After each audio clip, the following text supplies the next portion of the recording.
Welcome to the State Hornet Broadcast, where we bring you the latest news at Sacramento State. I'm Madison Flewellen. And I'm Min Onteng. Thank you for joining us. In November, Sacramento State Office of Environmental Health and Safety announced that over half the lecture hall on campus contained potentially harmful level of asbestos.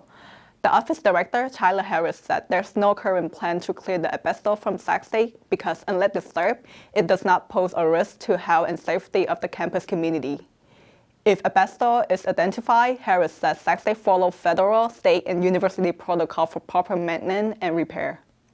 Many students are concerned about the situation due to a possible health impact. They share the common thought that Sac State should be prioritizing building repair and asbestos removal. Sacramento State students voiced their questions and concerns at President Luke Wood's Student Forum in the University Union on Tuesday, March 4th. Wood opened the forum by discussing the university's $37 million budget deficit. Wood said that while this deficit is significant, it pales in comparison with other CSU campuses, as Sac State's enrollment growth will offset it.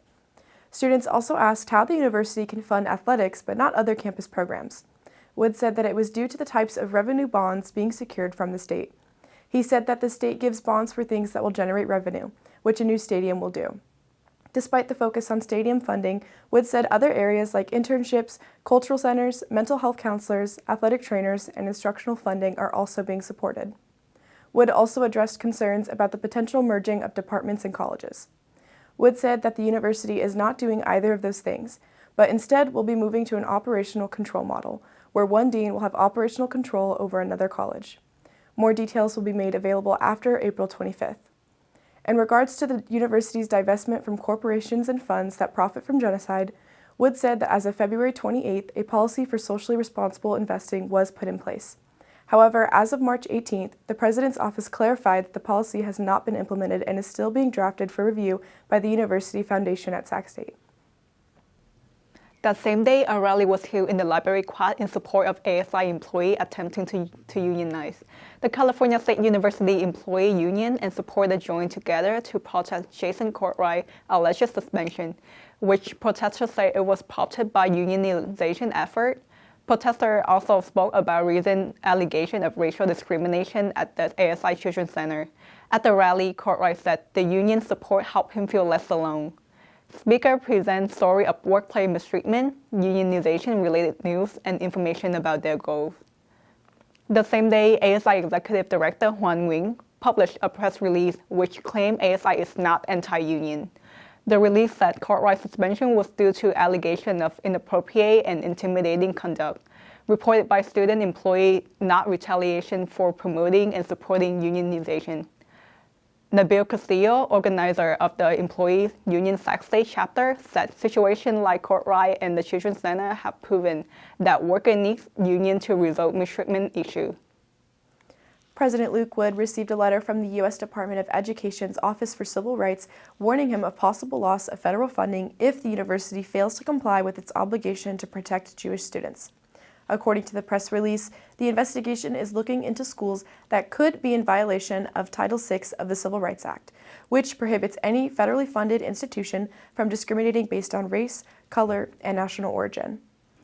The letter refers to the pro-Palestinian encampments that occurred last year on campuses all over the United States, describing them as anti-Semitic.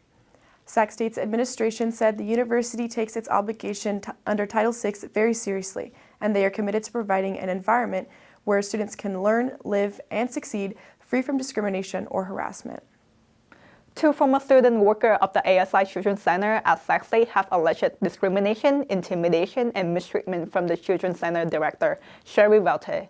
We have multimedia editor Skylar Finlay with more detail. Laretha Brazel and Shelsha Longworth alleged that Velte would make discriminatory comments that reinforced stereotypes and often saw other employees leave her office in tears. Both women said that they went to her with their concerns, but no changes were made to their knowledge. The State Hornet reached out to Velte for an interview, but she responded with a statement stating, "It would not be appropriate for me to discuss personnel issues with you as it would violate an employee's right to confidentiality." The ASI Board of Directors President Natalie Andrade Dominguez said the ASI does not tolerate discrimination in the workplace and has hired a private investigator to investigate the allegations. Thank you, Skylar, for those updates. Now let's hand it over to Jada and Sincere for the latest news on sport. Welcome to the sports segment. I'm Jada Portillo. And I'm Sincere Kelly, and we are here to bring you the latest sports updates.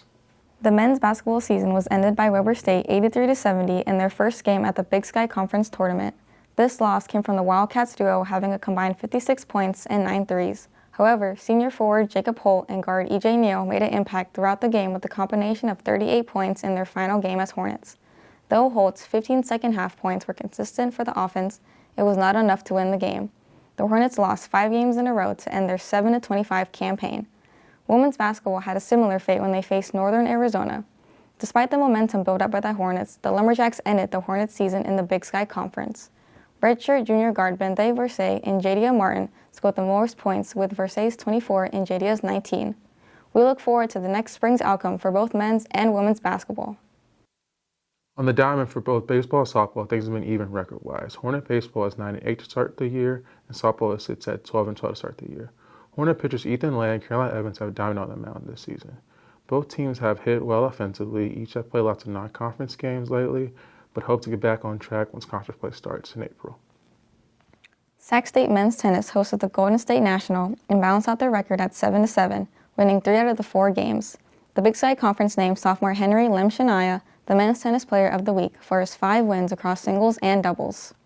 Women's tennis came back to the winning column after going 2-2 5 days after their loss against Nevada. The Big Sky named freshman Amelia Praynite their Women's Player of the Week, highlighting her consistent success in doubles and singles, where she went 4-0 and led the ranked Hornets to be undefeated.